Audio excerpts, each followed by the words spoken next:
like they initially get access through that JSON request and gain shell, and through there they can use the backup function to obtain root privileges, and from there they can inject code into the pump communication server and tamper by modifying the dosage for the patient, forge checksums, and then later on they can reboot the pump to clear all alerts that the pump was at one point compromised. So to start off, the attackers use things like Nmap to scan the hospital network to gain access through open ports, and they can see once they're in there, they can see the infusion pumps because the infusion pumps are not on segmented VLANs, and that would be a huge risk because once they gain access to one part of the network, they have all access to the infusion pumps, which are actually in like ICUs, which are intensive care units. So anytime that they're using infusion pumps, they need precision with the medical dosing, or else you could overdose with the patient or underdose the patient. So they need the correct amount of dosage. Um, Okay, so these infusion pumps, the legacy ones, are shipped off with hard-coded credentials, which are like passwords and usernames that just stay static. So admin and 1234, and they cannot be changed. And attackers know this. So once they bypass the network security layers to get inside just the network itself, they can authenticate themselves in.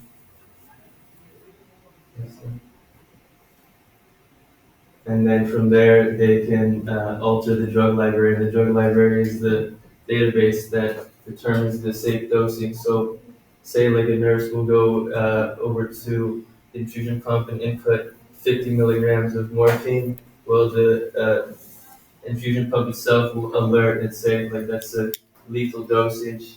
It's not. It needs to be like 5 instead of 50. And from there, they can also change the configuration and like with calibration, they can change the diameter of the pump itself, so it will widen, which will increase the dosage without any on-screen interface. So it will lead to like a silent overdose, basically. Okay, I'll go back here. And for next slide, okay. And for activator four, here we can see that the attacker will use unencrypted channels. Many old pumps communicate using unencrypted channels like HTTP and um, or FTP, and it's using plain text transmitting sensitive data. This allows attackers to sniff traffic and steal patients' sensitive data, and this violates IEEE standards and ISO standards, which requires encrypted communication and transmit security. And for in the middle attackers intercepted the communication between the bumps and the central server. They can inject post-dosing commands that the pump accepts as legitimate instructions, and um, this doesn't fulfill the ISO standards and IEEE standards, which requires authenticity checks and mutual authentication requirements. Next slide. As the standards mentioned before, here I wanted to do a general introduction for IEEE 11,073. This is core family of standards that define medical devices communication. This is first standards that devices communication between devices and the network. This ensures that data exchanges between pumps and the IT system is structured and understandable. And for IEEE and for other set of these standards, these servers, this kind of these standards um, is for between devices. This enables secure interoperable devices to devices communication and is crucial for integrated clinic environments. And for IEEE 2933 and as the title says, it's based on trust, identity, privacy, protection, safety, and security. And for ISO frameworks, the first one we have already discussed it during classes, but here I will just use general reflection. This is often used. This is a set of standards that provides a border information security management system. And for the ISO, sorry, I'm bad at reading numbers. And for this one ensures manufacturers implemented robust security practice in design, production, and post-market surveillance. And this one is for risk management. This is a standard for medical devices. It requires manufacturers to identify attacks and estimate risks throughout the device life cycle. And this one is for networks, addresses risk management for IT networks, interoperating medical devices. It bridges the gap between biomedical engineering and IT. Okay, and those attacks has real life. If those were based on McAfee research, McAfee research team, and if the attacks will happen, it will have real world consequences for patients. There will be the most potential risks. They can overdosing and underdosing the medications and leads to severe injuries or death. And for hospitals, if they happen during emergencies, there will be if the bomb is attacked, they cannot be trusted, so there will be like overwhelming the hospital staff. And for attackers, they have the access into this whole operating system, so they can steal the patient's sensitive data like medical records or and their uh, sensitive patient health informations. And after McAfee posted the 5 vulnerabilities, Abraham Pumps made a fix this by using these 4 steps. The first one is for network segmentation. They isolate. First, they isolate the attackers can get access into the system needs because they didn't isolate the medical devices from the general yes the Wi-Fi. By this, they isolate the medical devices on their own secure network. This will prevent attackers from the beginning. They didn't have the access into the whole medical system. And first, from and next, they encrypted. They added strong authentication in this pump. In this pump, um, replacing the hard-coded passwords, they replace it, and the hospitals implemented two-factor authentication or even more multi-factor authentication, and uh, rotate credentials regularly. And for patch management, they establish a routine schedule for firmware updates. And for traffic monitoring, they also deploy instruction detection system specifically tuned for medical protocols to spot anomalous dosing commands. And that's for all. Thank you. Okay. Any question from the audience? Okay. So, just a few questions on what you have presented. You start with this high security CVE vulnerabilities. So, so could you go to that slide?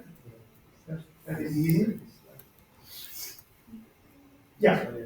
So, how is this selection achieved? How did you get to this? How did we see the CVEs? Why this is the list to which you refer? So why you have selected this or where you have obtained this list? Well, we chose these ones because out of all the CVEs, they have the highest CVSS score, which is making them the most severe and high risk. So it makes the most sense whenever it comes to cybersecurity is to see which ones are the most dangerous to our diffusion pumps. And most of all, this is based on this is McAfee research team based on Big Brown pump this infusion pump. After they did research on this, they post of those 5 based on the case. Okay, so the manufacturers of these pumps are the ones who say that this is the right list of the high risk. McAfee. Yeah? The manufacturer's beat wrong, Yes, but McAfee is the one that posted it. Yes. Yeah. Okay, perfect. Then you have presented several attack vectors. What is the relationship between them? So is there are combined in particular cases, or there are to be deal with independently, or what is the relationship? Some of them can be combined, just like how the full attack chain works. It's like we started with like the attack one, which was the network discovery, which would be using Nmap to discover open ports of the network to see what's vulnerable, how they're going to get access to the network, and then from there on, it was kind of just like a full attack chain, where it is like a sequential thing, but at the same time. You could use the attack vectors differently. They can be independent. You don't have to, follow the sequence to. So you think that every attack will be independent of the other, and in addition, you will have combination of those attacks. Yeah. Okay, and what about the architecture for that? I mean, do you have the devices? Do you have some servers? So, is there a relationship between these attacks and the different options for architecture? So, are you always considering the pump, the devices connected to a web server or connected to another pump? So, what is the architecture and what is the relationship with the attacks?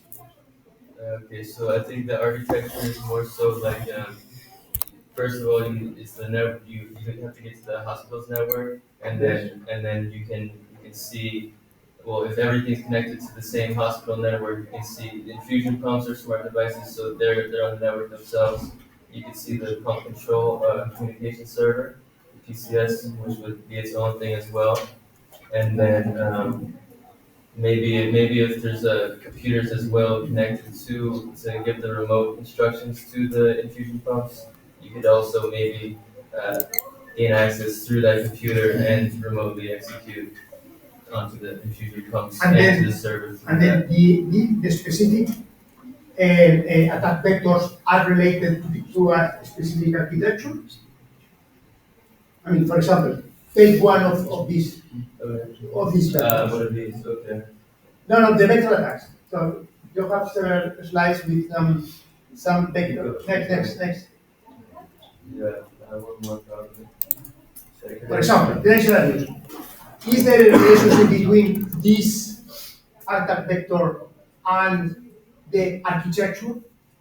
isolated devices, access to computer, connection to the web, or what? Is there any relationship or not?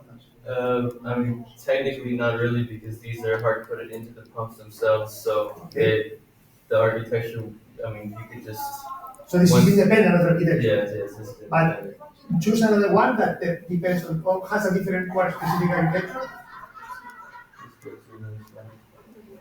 Yeah.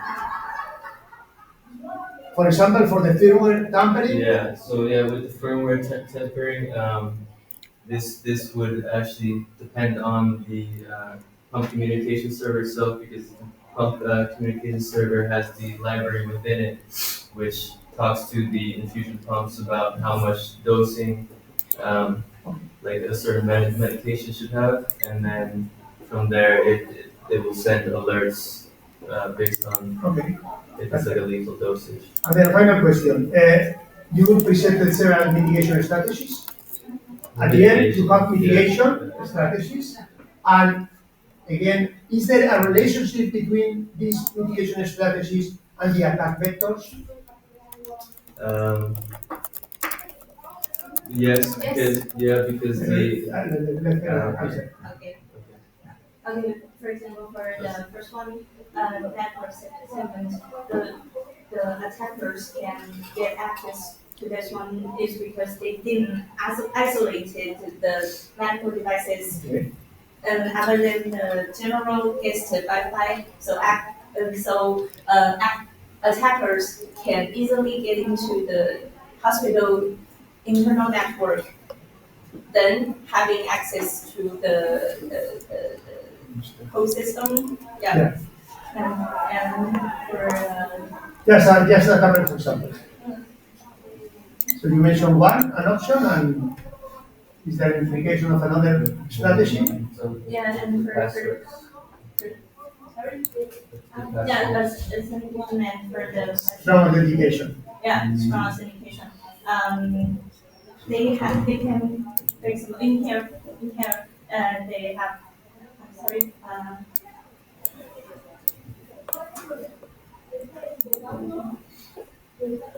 yeah, they don't have authentication for commands, but in here, if they have authentication within the commands, like this one is real legit commands from the server, not from the attackers. So they cannot change the configuration to like the doses and Yeah. and with the authentication. Okay, thank you. That's fine. Just one comment. This IEEE standard you mentioned, and you have one slide with the standards, just information that, no, here, this 11073, they are initiated by IEEE, but they are also ISO standards. They are ISO and IEEE. Exactly. Exactly. Note it down. Okay, thank you. So let's go to the second one. Should be Joel and Miguel. Sí, el Miquel està treballant i el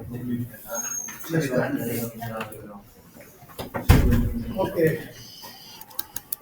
So then let's have Great job, guys. now one silent. Now, well, Miss Angela, because we No, have no, no. It's another one. no, Because no, Angela but I'm now left is with, no, or I am getting confused. So maybe there are two Arnaus here. So No, I sent you an email like Yeah. a while ago. I sent you an email because I've now left the masters. yes, yes. Okay, yes. I took a wrong list. Okay, so okay, you can resolve. Okay, sorry.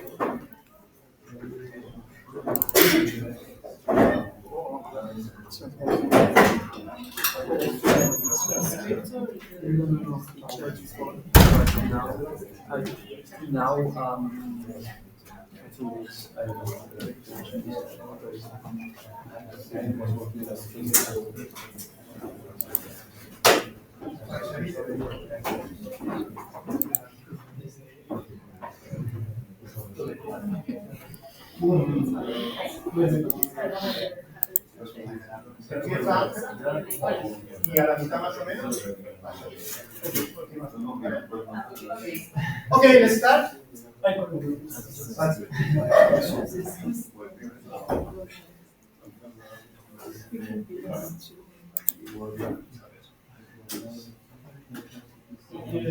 Como que se dice,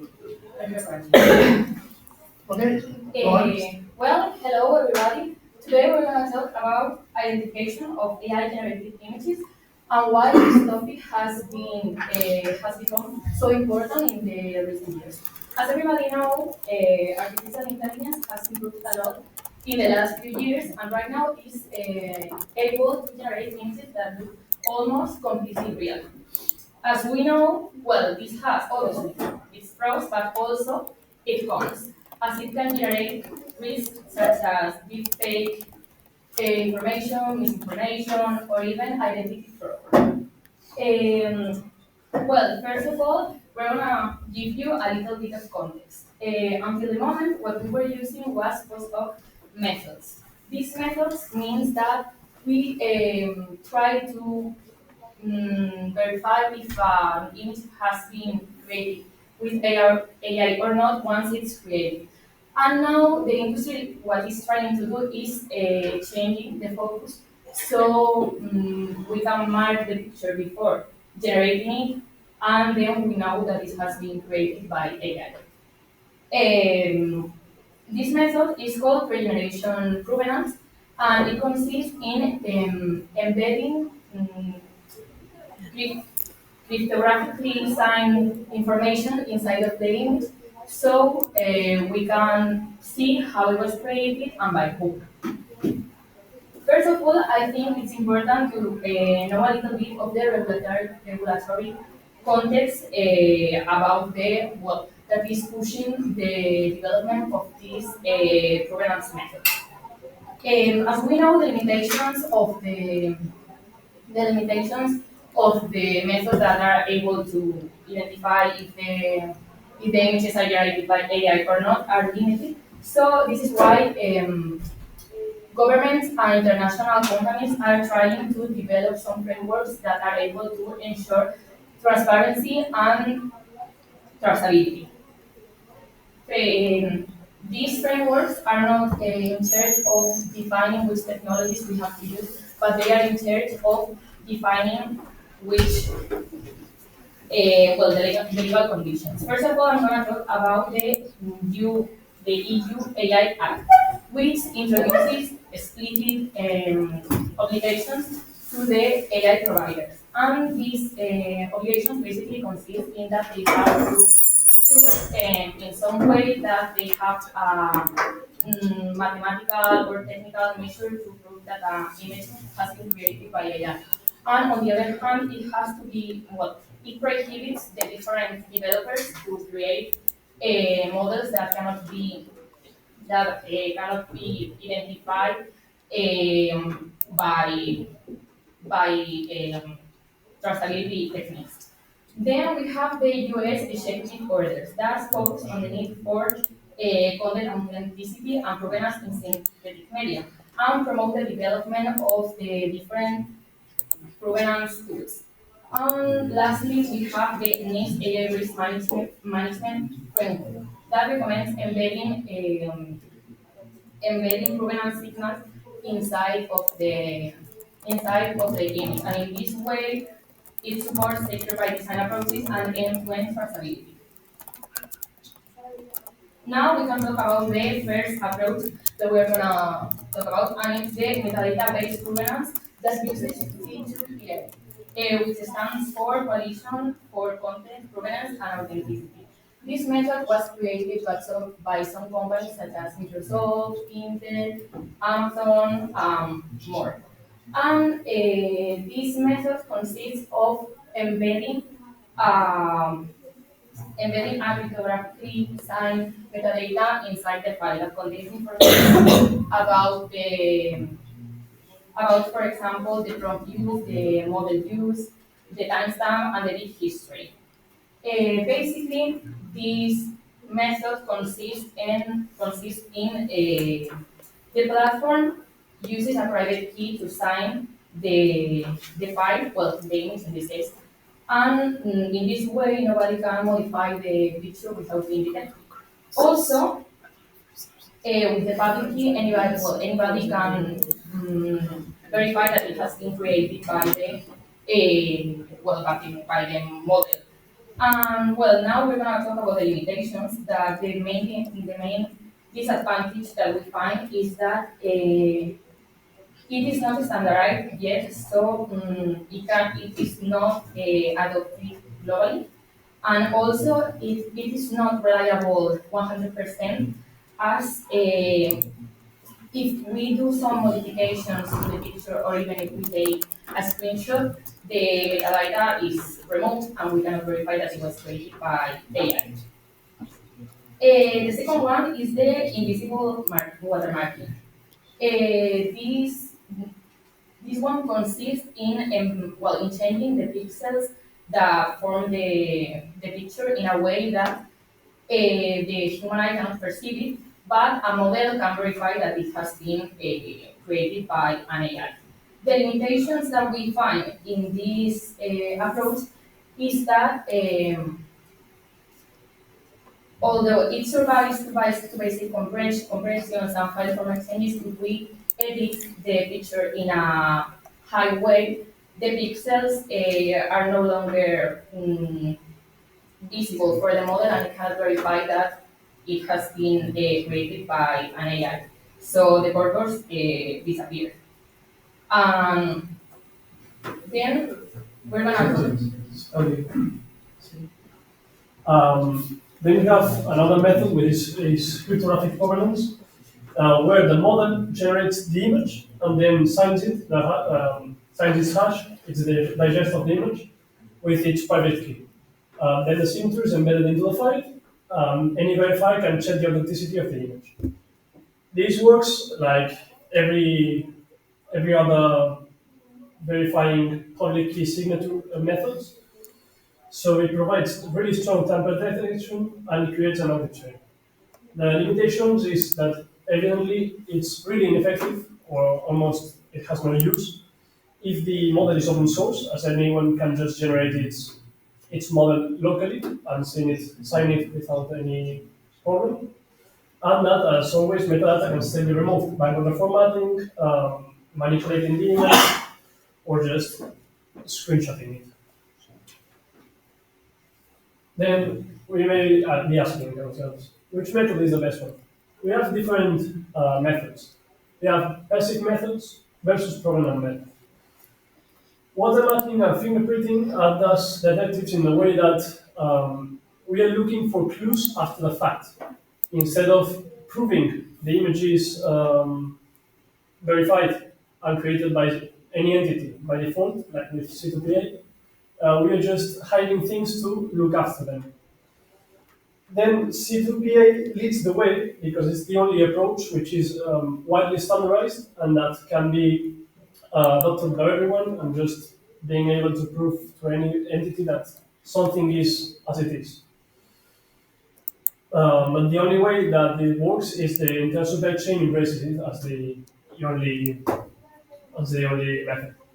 Then we're presenting an hybrid approach using C2PA with fingerprinting methods, as said, like watermarking as a backup in case it is not presented.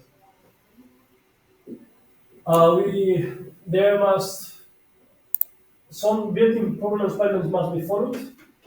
First off, the standardization. These first generation methods often differ across companies, which makes their standardization difficult. We have to find one that is standardized, like C2PA. Then everyone must adopt it. If just two companies adopt this method, it's not going to work. It has to be robust, as the provenance signals can degrade after some image transformations, such as filtering or denoising. The metadata is fragile, so re-encoding file format changes or even descriptions can remove the same metadata, so it has to be able to be checked by a central organization. or algorithm. And well, the last one is not correct. So to conclude, this pre-generation verification methods provenance offer a promising path towards a more transparent and accountable digital future, which will prevent deepfakes, fake news, and really strong images that should not have been generated in the first place. Then the existing methods are still going to face some challenges in robustness, installation, and adoption until there's one big standard method to be implemented. And the emerging regulations are at least pushing the industry towards safer systems for everyone. Thank you so much for listening.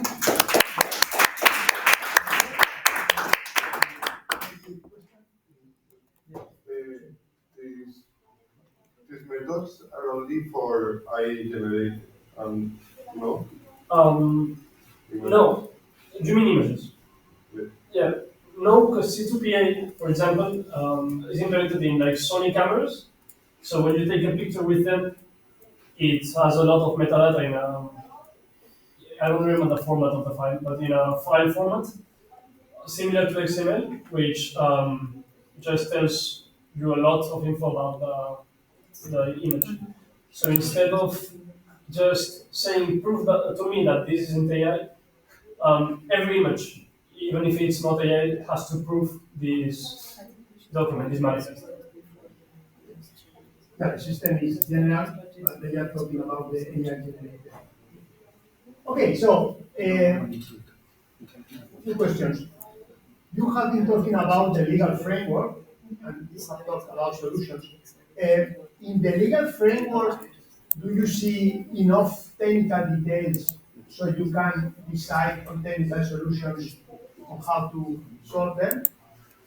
In the presentation, you mean? So you have checked this framework. Yeah. So the question is, have you found enough technical details in the framework itself, or are they too general? They are general because, as Nari said, this is not this wasn't thought to be like a technical guide. It's more like a legal one. So it doesn't say which technologies you have to use or even which kind of methods you have to use. They only say what you have to achieve. So they don't indicate anything about kind of technical solutions should be done. Sorry? They don't indicate any technical solution. No. Okay. Then C2PA, just you would go to the slide on C2PA. So I'm not sure if you explain it clearly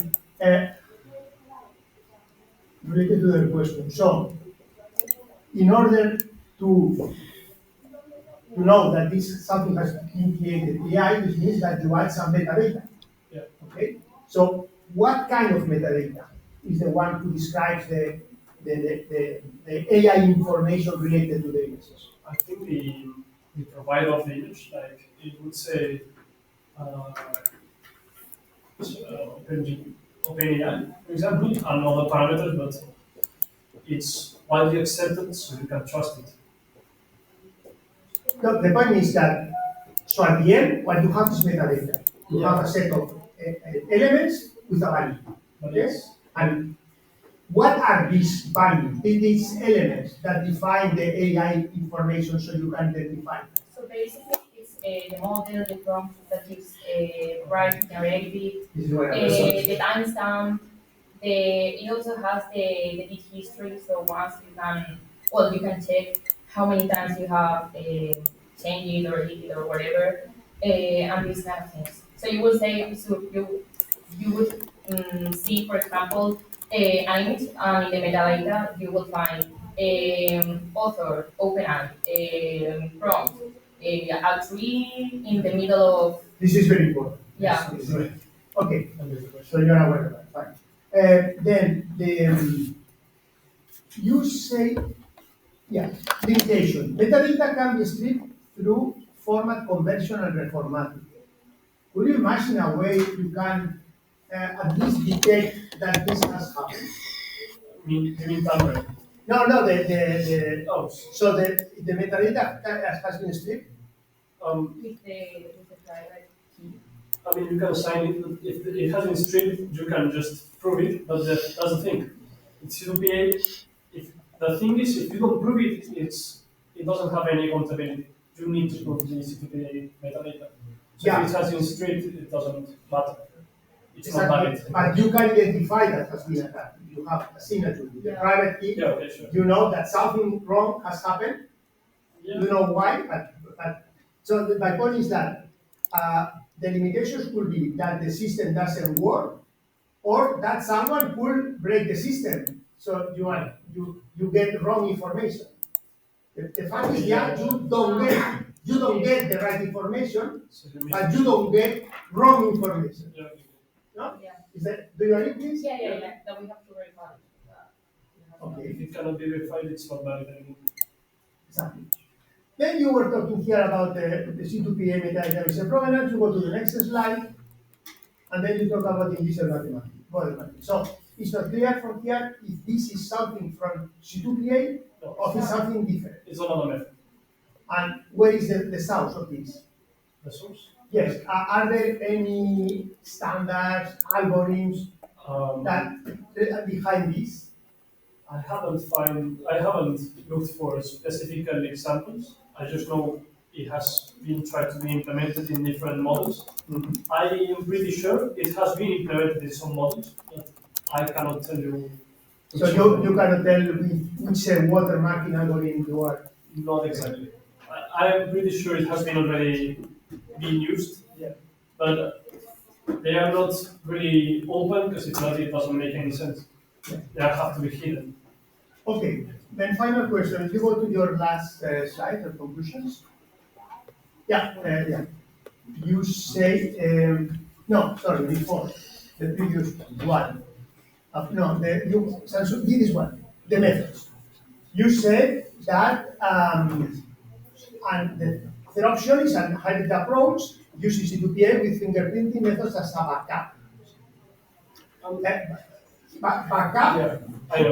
What does mean here? Could you clarify this? I was thinking not like a backup, but after verifying, if it doesn't have C2P, at least having some sort of method to check fingerprinting, not just to verify anything, but to check that it has not, or it has been generated by AI.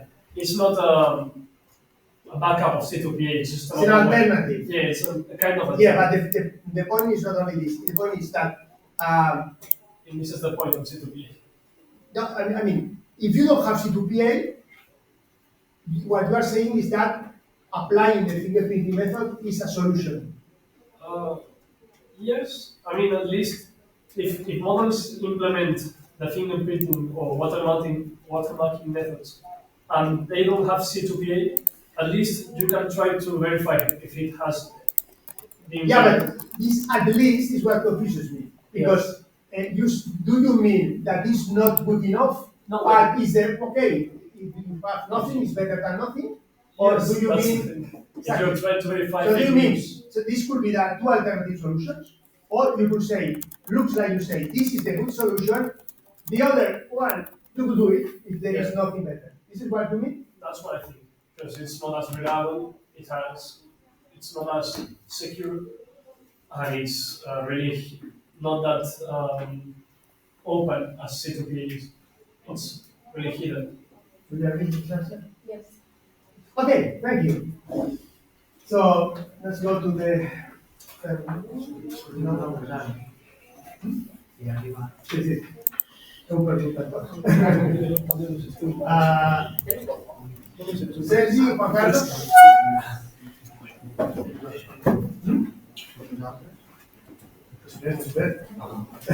No espero una oportunidad, sino el todo. Senteu-vos,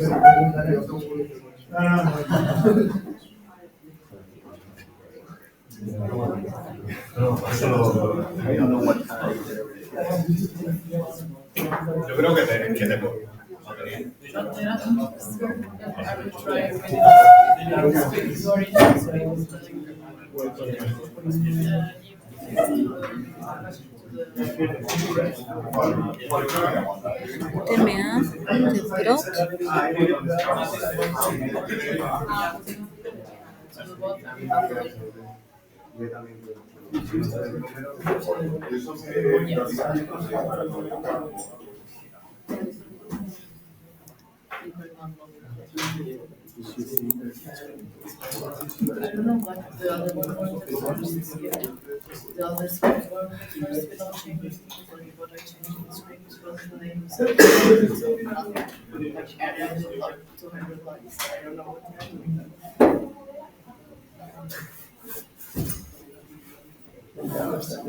You ready? Go on. Well, in this presentation, I'm going to explain how to break into a car. Of course, it's automotive IoT security. It's not really into how to break into a car, but it's related to IoT systems in the vehicles. So to put you in some context, you have a differentiation between a traditional car and a modern car. First one, traditional cars are easy to break. You have to, break a window and do some bridging of the wires, and you have a brand new car. But you have also another type of attack that is physical access. When you are into the own car, you have like a more polite or a more elegant way to do this attack that is connecting a OBD, that is this device to a port of OBD that all the cars has.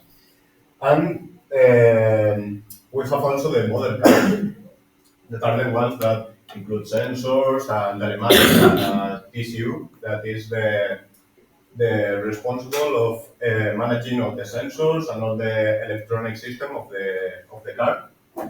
And what is new about these other cars is that it does not require physical access to the car to break into them. So then, to explain how the surface is, you have 3 points of, you can say major assets to attack the car that are not to attack, to compound the modern car, that are the vehicle itself, that has the telematic control unit with a SIM card that acts as a mobile phone that connects, by 4G and 5G. You have the cloud or the backend that receives data and is used to send commands to the car, like locking doors or lighting up the lights. And you have also the interface that can be divided into two subgroups that are the user application and the dealer portal. The user application is the one that authenticates the user to know it's their own user and can send a request to the backend I mentioned before. And you have also the dealer portal that is managed by the own dealer to do inventory and manage inventory and register vehicles. There you have an image of a car with you can't read it because it's too small. But the car can connect to other vehicles as a vehicle-to-vehicle connection with pedestrians, with the infrastructure and the cloud. All of these four bubbles adapts into one big bubble that is called a vehicle-to-everything connection. Now we are going to talk about one specific problem of these modern vehicles that is the API security. First of all, we have the BOLA, the Broken Object Level Authorization. That is the top one WASP API security risk in 2023. What does the BOLA mean? It means that this problem is about a user that can authenticate but has no authorization. That means that you have a valid account to do something, but you have rights to do this something, and you should not have these rights. It's like having a root account in a PC.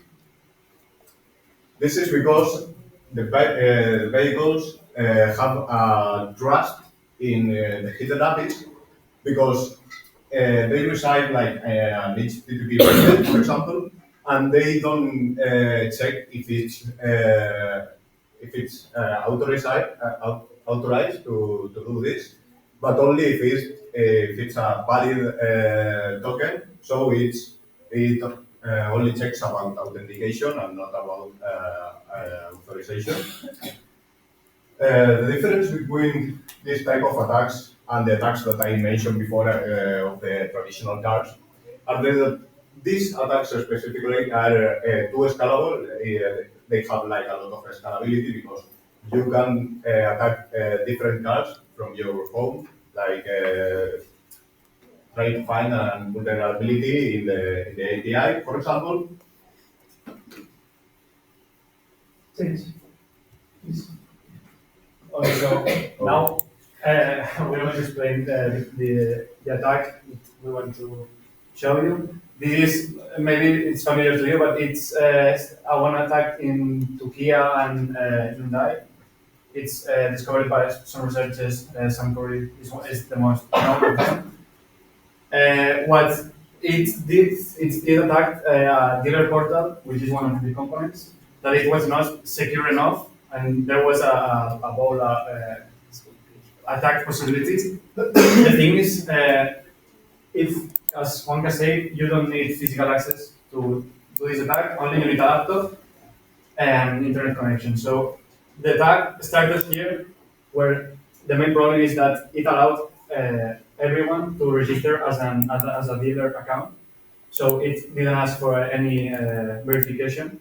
So you can go to the portal and create a dealer account, and then in this image we can see like the attack path. And here is the part that I mentioned, that is where you create an account as a dealer.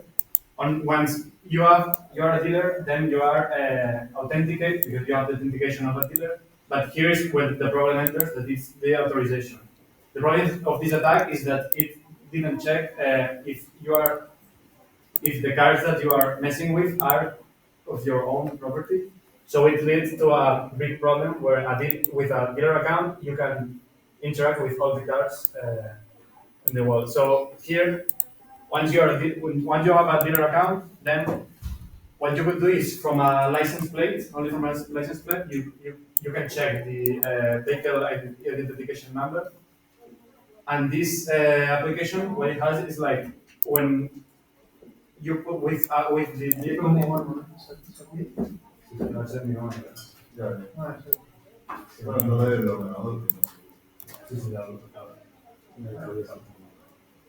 Okay, once you have the vehicle identification number, which you can get it from any license plate, then you will ask to the right endpoint, and this system gives you back the email and the phone number of the owner of that car.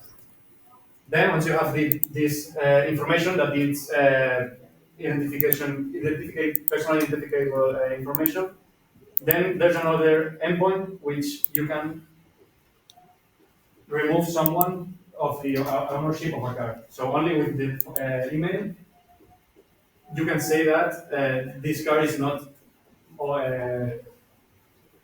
from this person anymore. And then once you do this demote via this email that you get, then you can do yourself the owner of the car. So once you are owner of the car, you usually have a control of all the car. You can get the GPS signal, you can know where it is, you can open doors, unlock doors, open the lights, turn the lights, start the engine and stop the engine. So now, if it works, I'm going to do it. The next one.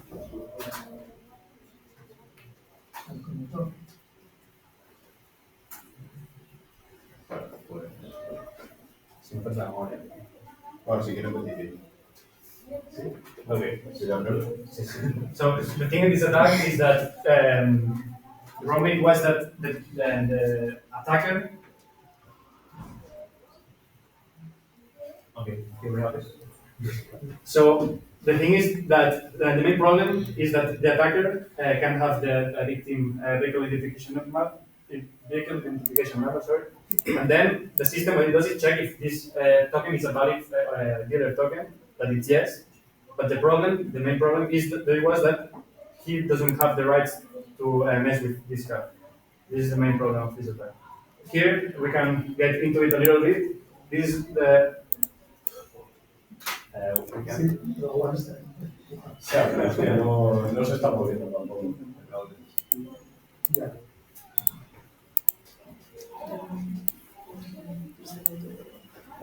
Se le puede quitar al ordenador. Pero ¿es el cable o es el Yo creo que es el cable. Es el cable porque fallamos. Ah, Sí. Vale, tampoco me voy. Entonces, si hay muchas clases, ya es el cable, sí. Podemos cambiar. Al igual es el ordenador también. Ah, pero si es que falla otras clases. Sí.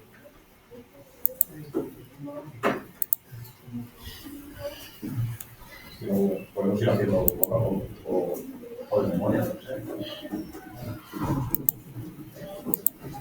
A ver. Si no,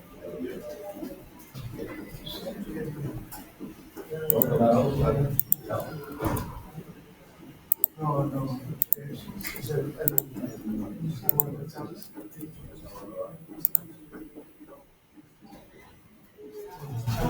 claro, que se quite cada minuto. No, yo solo le doy al siguiente y ya está. Vale, no.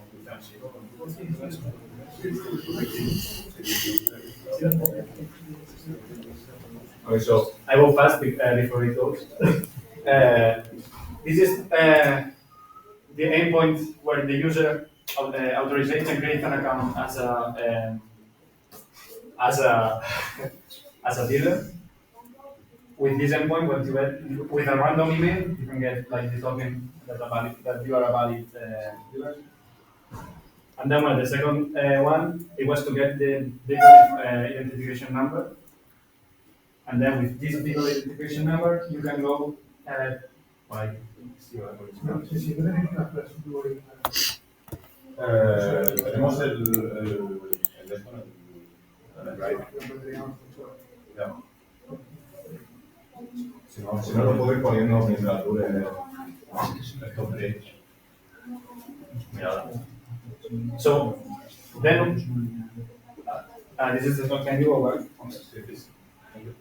here with a fake account you can register as a dealer and you get a vehicle identification number. Now if we pass. Okay, now with this vehicle identification number we can get the legal email and this is the only thing needed to demote the owner of the car. So once we have this victim email, we can just be ourselves, like make ourselves the owner. So this attack, as we can see, it has like it's super fast to go from a big. You see a license plate, and you can make this car your own. It's only so in 30 seconds more or less, you can do this attack. It affects millions of cars because, as Juanca said, you don't need go one by one physically entering. So it's just with your laptop, and then it's 100% remote, and then you can get access to the camera, to the home, to the start and stop engine.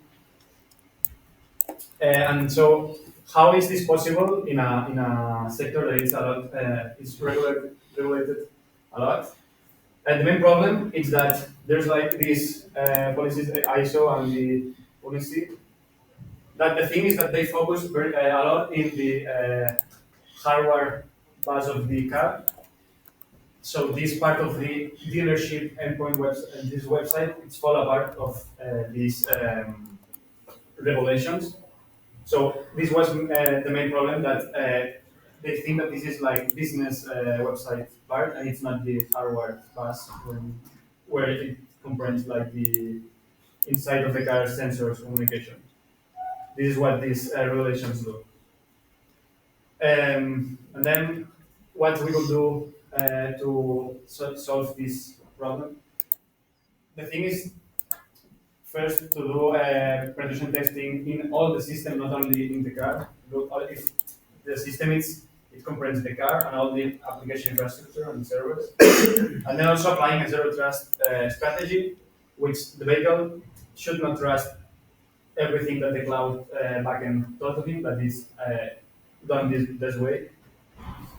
It should add like a verification that with a from the private key of the owner with his phone, and then check with the sign, then check the signing to know that this message was sent for the right user and not by anyone.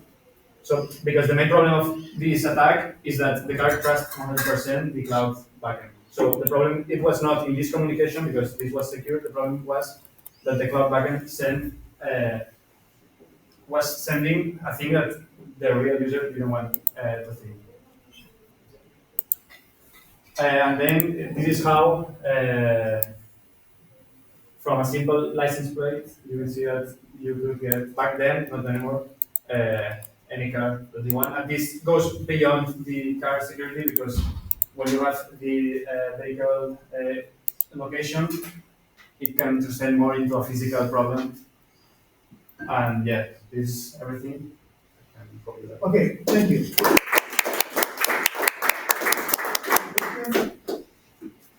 Okay, so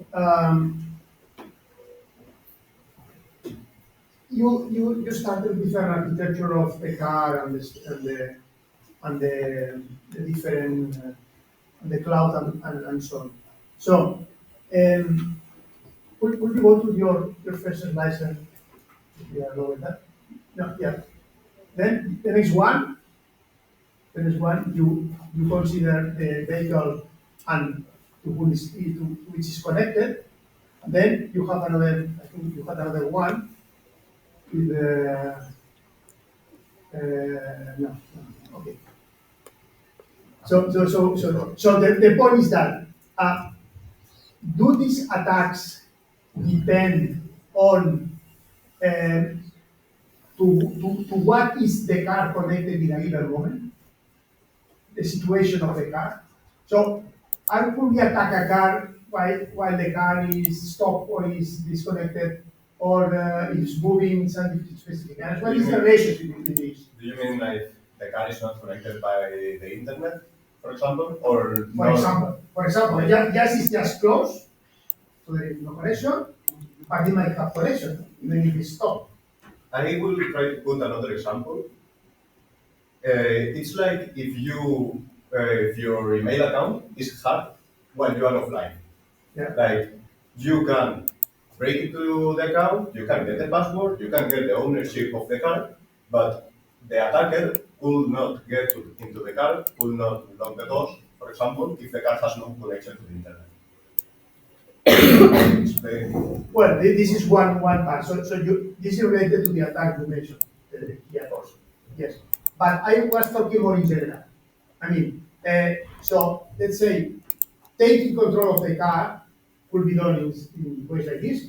It's like you are the owner. You are not the owner, but you behave as the owner. But let's imagine a situation in which the car is running somewhere, and then you try to get to the car by connecting to the vehicle part or by connecting to the cloud part without having a previous ownership of the car. What is the impact of the different situations?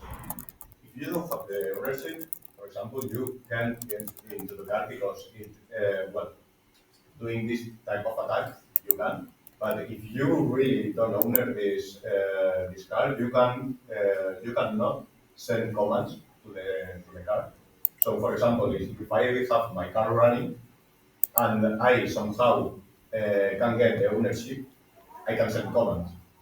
And if I can send a command, for example, if the car is running, I can, the start-stop button. You can stop the engine while it's running, so it can have a physical problem. So, And the thing is that the problem is that the connection between the cloud and the car it's very secure. The problem in this case and in general it was the other things that were not included in this connection that was not secure, like a simple web design that led anyone to register. It's what led to the attack. But the connection between the car and the cloud, so it's summarizing and related to what we have been talking in the subject. So you are saying that this is technically fully secure, but there is an organizational problem because, in fact, this attack is a very simple attack. You are not hacking anything. You are just doing a legal thing that you are saying that but you are not breaking anything. It's because that you are playing with a bad management. Exactly. What we explained was like all the attack was perfectly valid, and you can say legal because you are not breaking into the system. The connection may or may not be secure, but what You you are are doing doing an impersonation. You are doing an impersonation, but without any technical attack. exactly. Yeah. To say, I am a dealer, okay. this is because it falls. The ones that secure the car connection think it's a problem for another one. This is a responsibility of another one, like business thing, the website.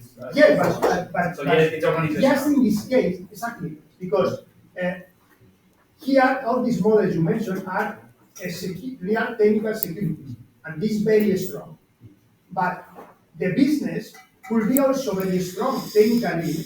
You cannot break into through the network, but if the organizational approach is wrong, you could have even a very secure web, but the way it behaves is the mistake. Yeah.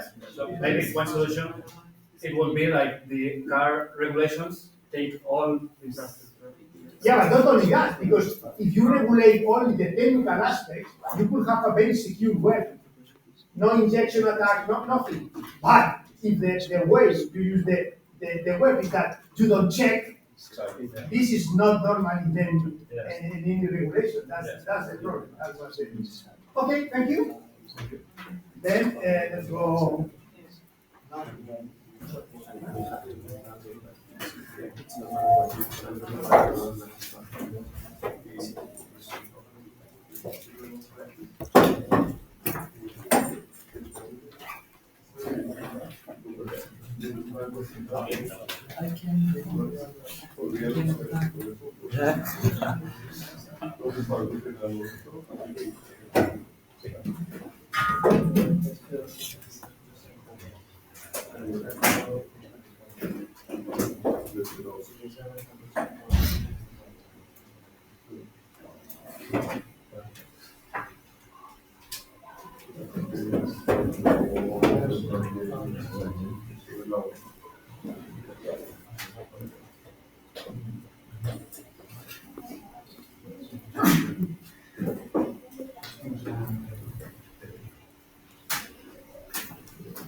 No, bro.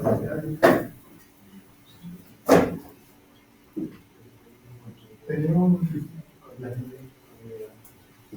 una copia de una flash.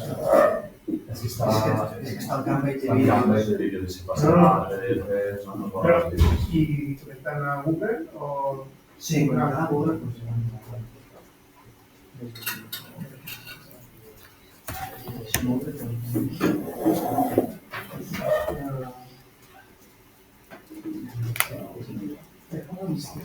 Who is missing for this session?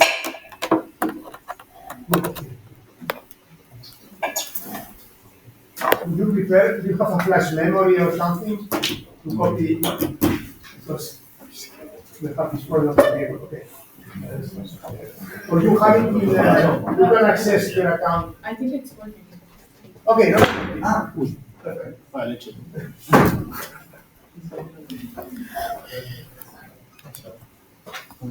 Okay, so we will do the presentation about dynamic adaptive streaming over HTTP, or more commonly known as Dash.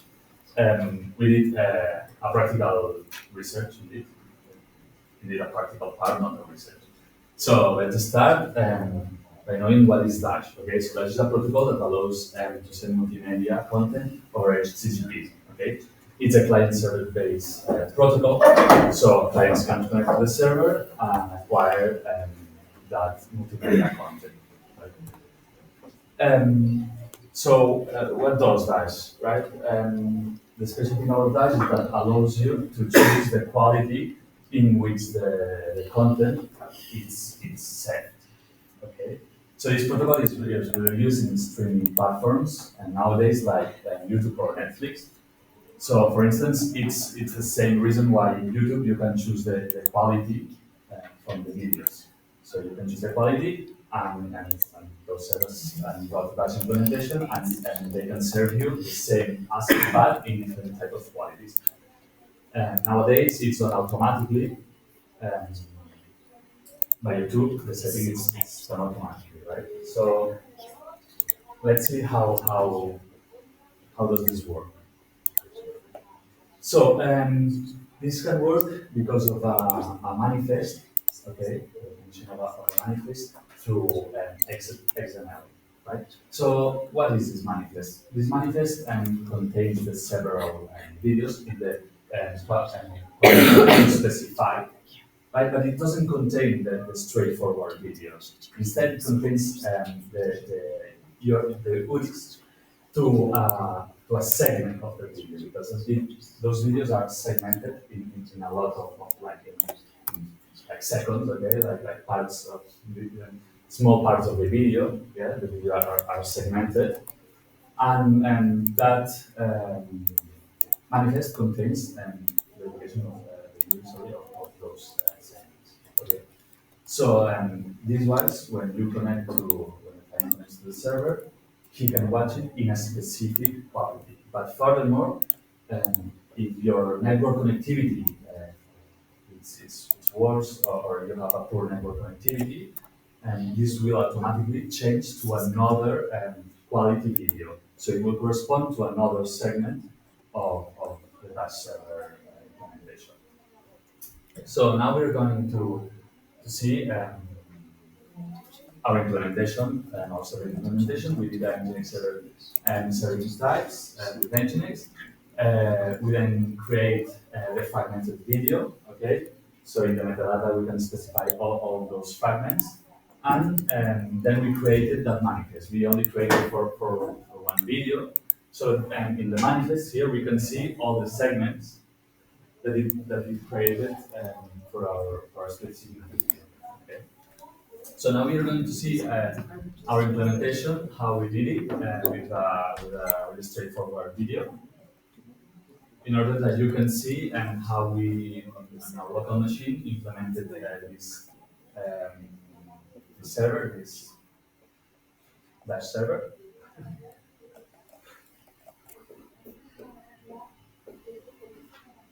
So we are the client and we're now seeing like all the packets that you're receiving from the Dash server. Okay, and we could see that it's working, and also we could see that the video was identified by the client. Okay, this protocol has a problem that it is not secure by design. As you can see, the video is shared in streaming using directly HTTP. And for this, one of the implementations that we can do is use HTTPS as a transport security. After that, we can use encryption in the application layer, and security for the manifest directly. First, to implement the HTTPS, we have used the Nginx server using the 443 port and implementing the certificates. It is a really normal implementation of HTTPS. But using HTTPS, you only encrypt in a transport layer. However, we can implement an application layer encryption using the see a common encryption protocol. With this protocol, we encrypt all the segments of the video using this XML that has a key and a value. And as you can see, after when we generate the video using this encryption in the manifest, we have a parameter that says that the video is encrypted. And at here you can see a demo of that where the client tries to reach a video that is encrypted, but they don't have the keys to decrypt it. So the video is not visible, and it is well the traffic is in HTTPS too, and the video is not visible, and it is generated randomly to avoid rainbow table attacks.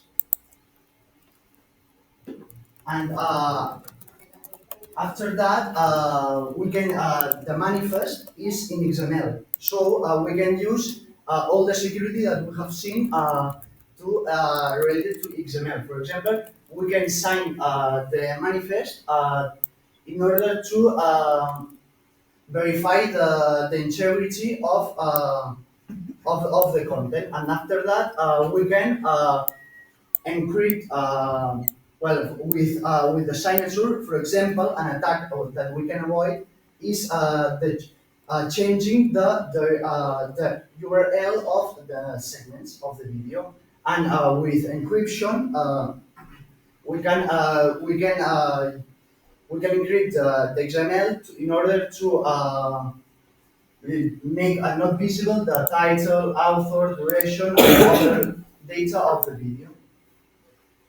This, in reality, this encryption and the application layer encryption and the XML encryption of the manifest are managed by a digital rights management servers. These servers are used to protect the license of the videos. For example, you must be sure that a video in the Netflix servers can only be accessed by the client of Netflix. This is made using these servers that serve you the IS key to decrypt the videos and the keys to decrypt the manifest encrypted. And as a conclusion, we can say that Dash is a really used protocol nowadays, but it don't has a security by design. For this, the use of HTTPS, it's not all the security we can have at this protocol. Because this, we need to use security in the application layers and be sure that this security don't generate a big overhead in the videos, because it is streaming. So if you use a really huge security that generates a lot of overhead, it can make the quality of the video this low. And that's all. Okay, thank you. I don't know if I get it correctly, but you mean if we have 4 different video qualities available, Yeah. you will have to store 4 different videos, right? Exactly. Yeah. Is there any more efficient way to store just like a little space? Well, maybe you can use like a video in the best quality, an algorithm that calculates qualities of this video, like Okay, reliability. matching. I don't know. Nobody does. That's a good idea, but Nobody does. I don't think that this is Um, probably is not performant. You need to do this in real time. So maybe and then especially if you start with the high and then you reduce because you have lower bandwidth, then means that you need you are losing more time. So I think you want rather the don't want to lose the power you want to lose memory to gain power of computation. this is for the server. Yeah, this is a problem of the server. You need more storage. But there are millions of clients against a few servers. So at the end, the solution is always optimizing the service for the client. So what happens nowadays is that they have the copies. So you just need more space. Exactly. Yeah. Space is cheap. And the tool that we use, that is MP4 box, doesn't allow this, and you have to apply more videos and like dash add and add all the qualities of the video. Okay, so use play on the client and NG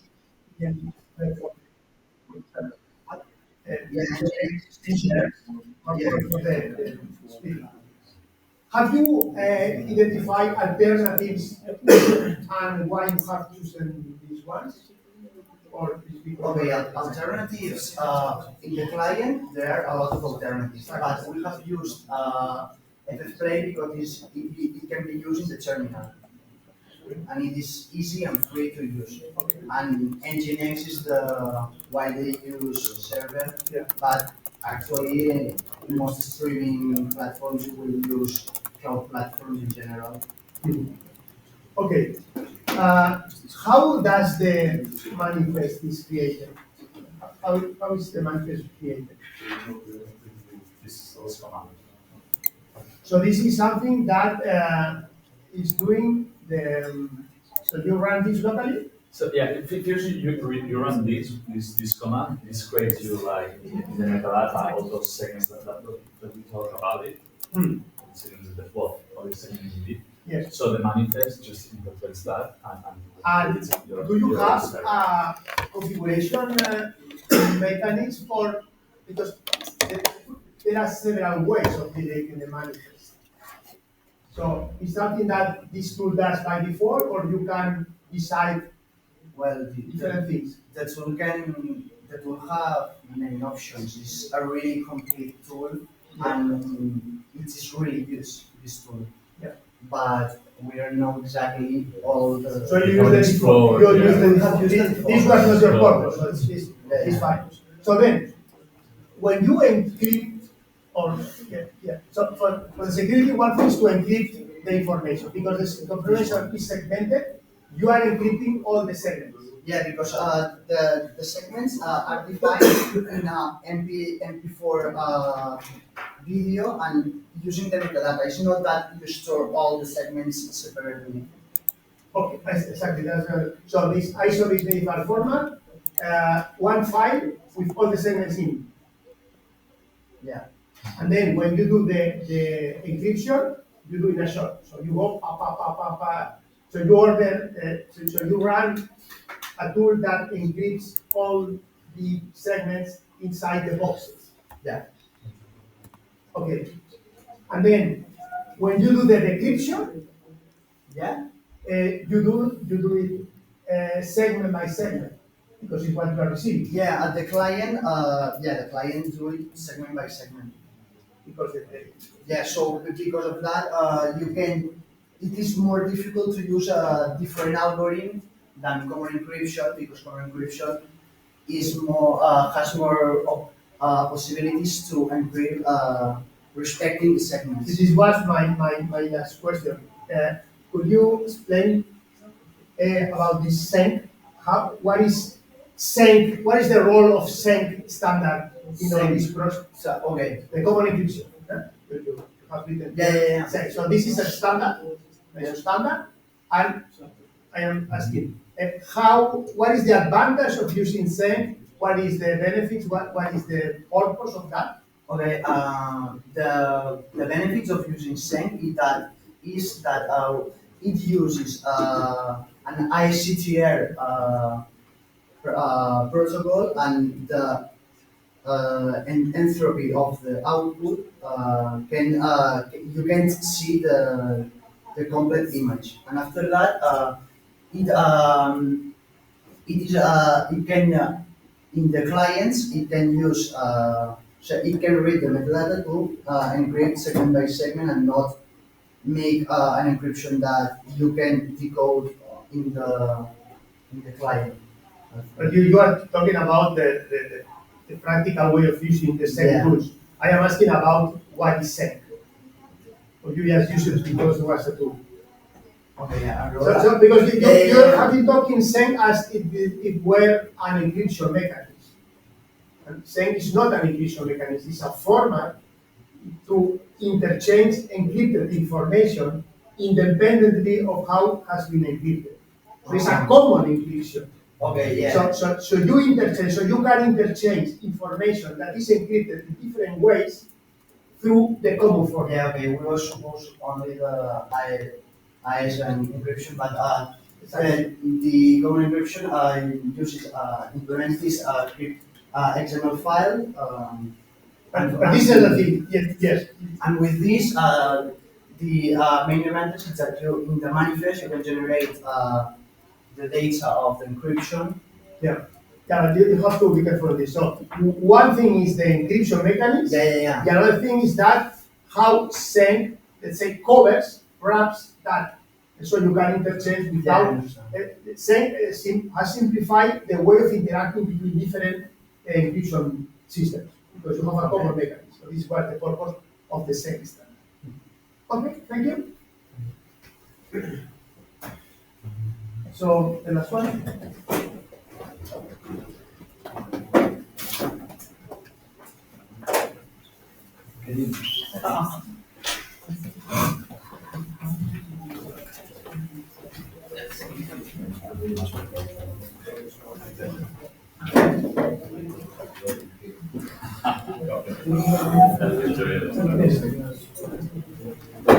Yeah. Yeah. Okay.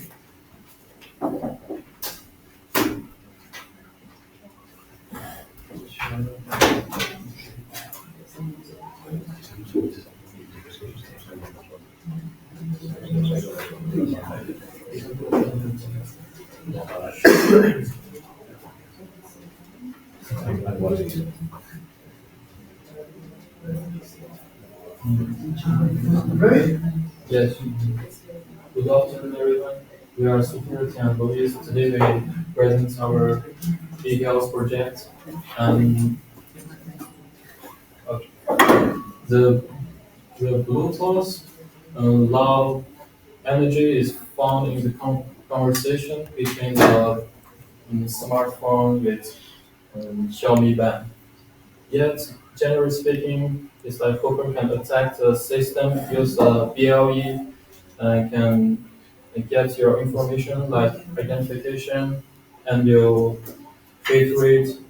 heart rate, and blood oxygen and so on. So we need to protect it. However, BLE default security mechanisms are weak, and many manufacturers influence them, but incorrectly. So follow this PowerPoint. And we have the five part. First one is context, the state of the art. Second one is system architecture. The third one is vulnerabilities and requirements, specification. And last one is alternatives. Okay, the first one is context. Is like there are many wearables. It's like Xiaomi band and a MagSafe like Huawei band and so on. Like they are already using details to the collective, like like you can see heart rate, sleep stage, oxygen, and many.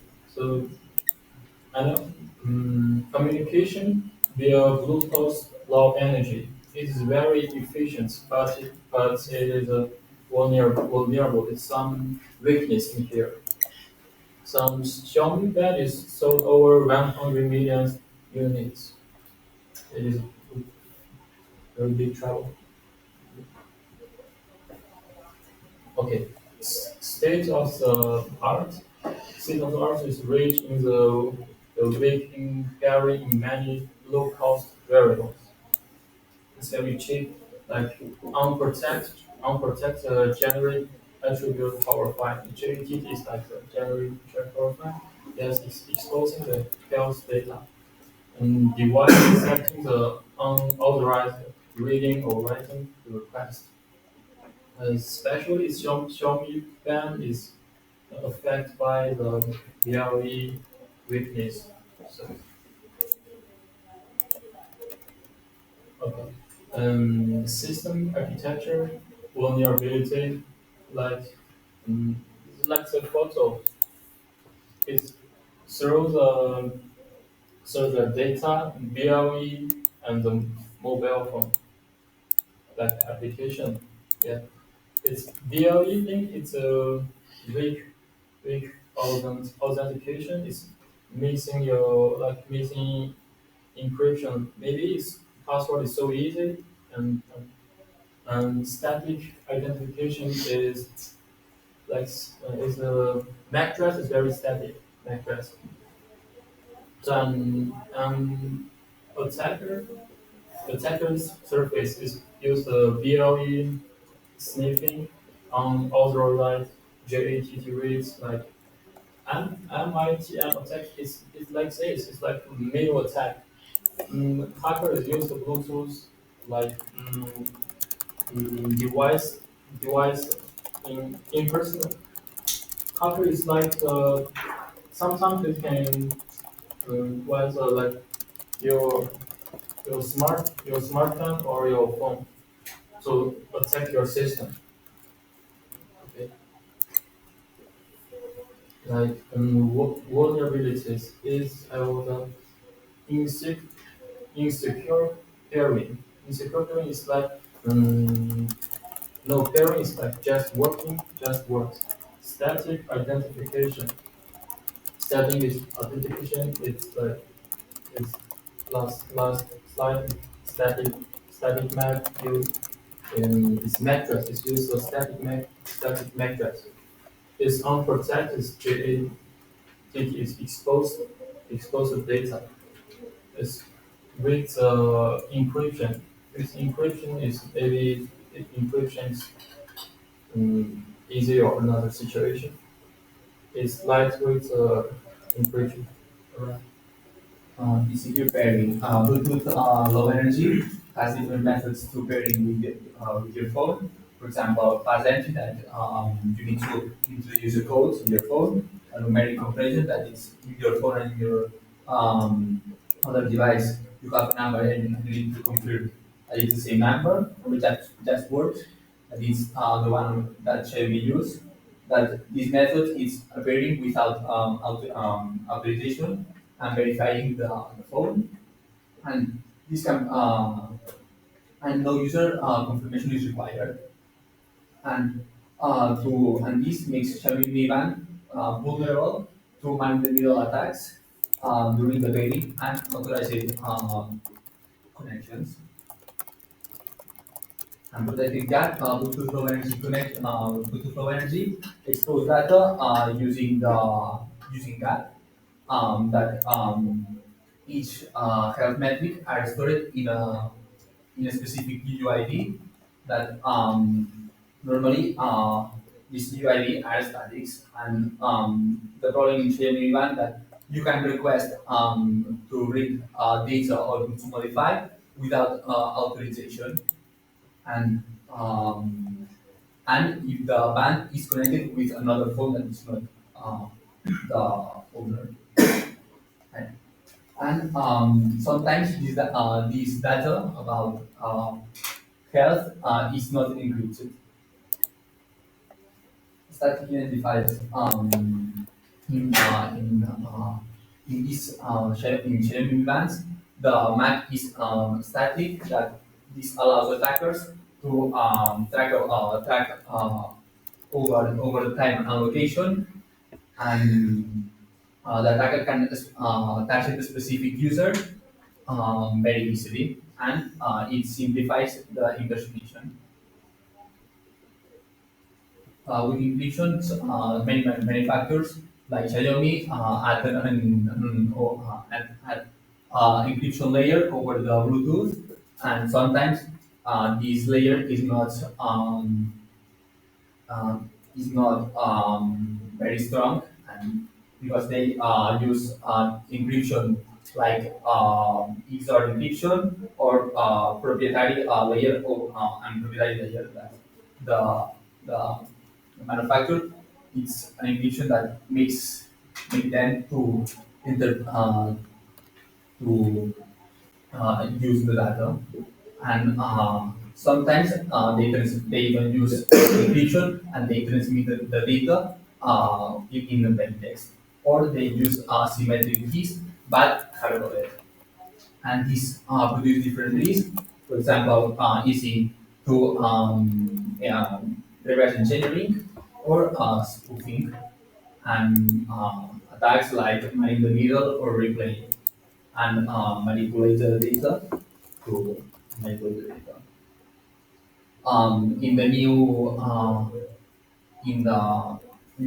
Xiaomi bands, Xiaomi has resolved some of them. For example, they use a new Bluetooth connection that use difficult electric difficult, and they give some data that are exposed with GAT, and they use random commands, but they don't solve that the all that you can read data without authorization and authentication, and they even use for some data they even use encryption, and they even use encryption end to end.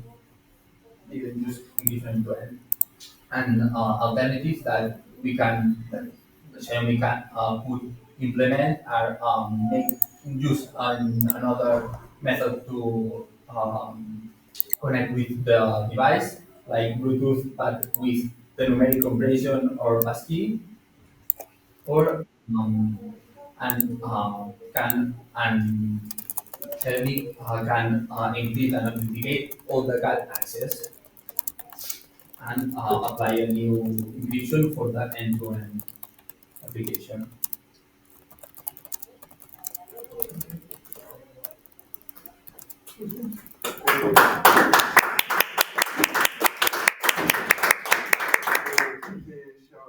Some of the vulnerable Xiaomi Mi bands are some of the normal that allow use to pay or not? I think I don't know if it's Xiaomi Band 1 to 4. I don't know if this one can pay. I think not. I don't know. It's for if paying can be in the set. And usually it's not on the Bluetooth level, it's on the Wi-Fi level, and just proximity will be for proximity, not just the device. The thing is not. Okay. So, a few questions. There are three elements here, and on one hand you have the band, then you have the mobile, and then you have the cloud. You have been mainly working on the issue of the communication between the band and the mobile. Yeah. What about mobile and cloud? Are any of these problems also applying to this communication? I think that all the internet is to the phone to the cloud directly is encrypted. And it's, I mean, with your So, phone. so between the mobile, between the band and the mobile, you have BLE. Yeah. Basically, you have been focusing on the problems of BLE, and Yeah. between the mobile and the cloud, you probably don't use BLE. You use anything over the Wi-Fi or any connection. You use the BLE. So, is there any impact of the problems on the first step in the second step, or you think it's independent? I think in the first step you can modify the data that mobile account will transmit to the server. I think because of the rules of and your password, sometimes it's not use a password, just just not need a password, just work it. Yeah, Yeah. yeah, Maybe it's the reason. yeah, but even if you, so how do you get to the cloud attacking the Bluetooth connection? Could you do that? In the cloud? Yeah, because I mean, if something went wrong between the van and the mobile, then this problem is moved to the toward information in the cloud. Okay? But it's possible because of these BLE restrictions to attack the cloud, or to modify, or to do something, or to get a copy of the information in the cloud. No, you can take the information from the bank, not everything from the cloud. But it's your account, sharing account, and this and with your account. Could you capture or could you modify any information communicated within the van and the mobile that is then you could reuse to access to the cloud? No, because you in mobile in your bank, because you don't have your account, you have information about the schedule, and you don't have your sharing account or like personal information. So the van is not associated to an individual, No. therefore not associated to an account. That is what you use to access the Yes. site. Okay. Then you have been talking about additional security that you could put over BLE. Yes. And what is the impact of this into the interoperability? So that this means that you could only do this in a closed environment, or you. So what is the utility and the usage of the things? So if you add some additional layer, or if you add some keys, so is this something that only applies to specific or to a network? What is the implication on the interoperability?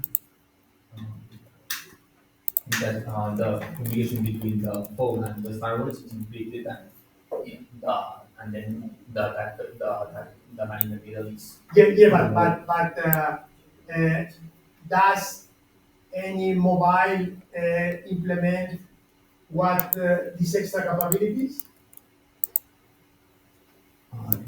But I think it's more depends on the man, not from the device, not your phone. More easily from your. That's my point. If you add in the device something additional to the BLE protocol that the mobile phone understand, will the mobile understand this communication? What does the mobile needs to understand the bus?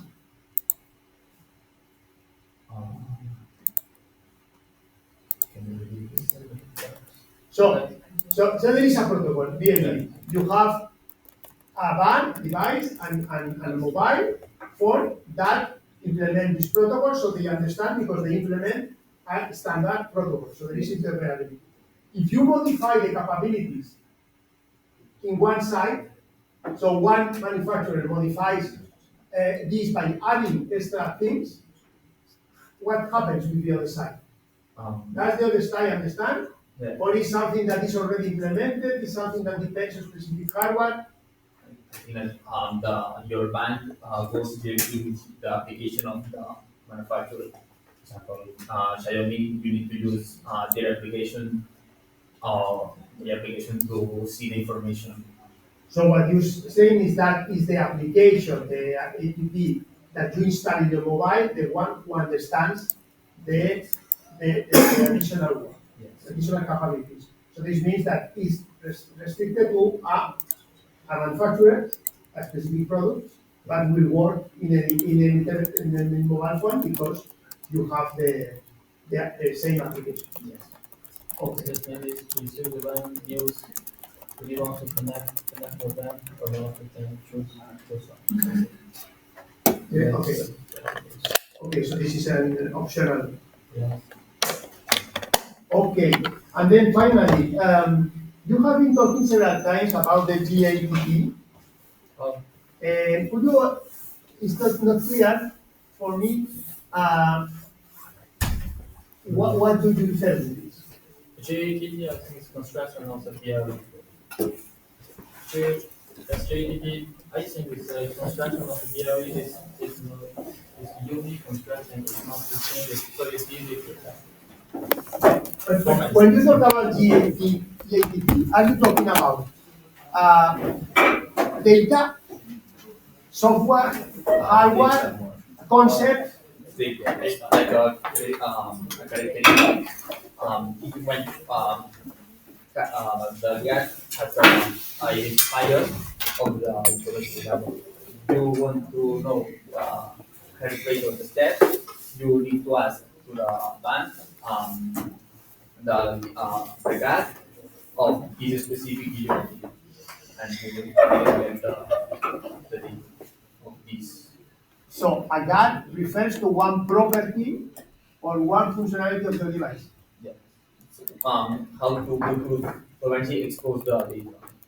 So it's a metric.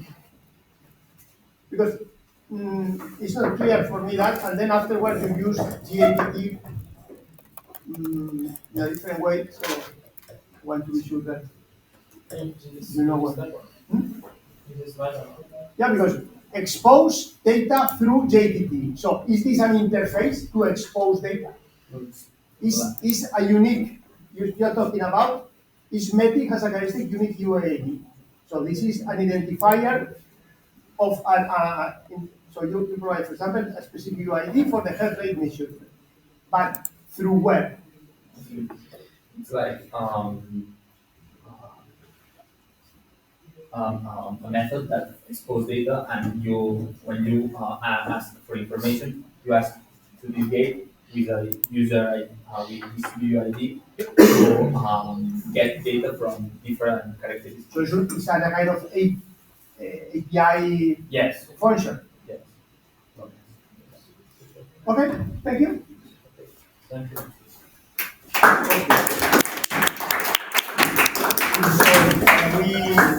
We are done for this session. So then we have in 10 minutes we'll have a class for everybody, and then afterwards the other.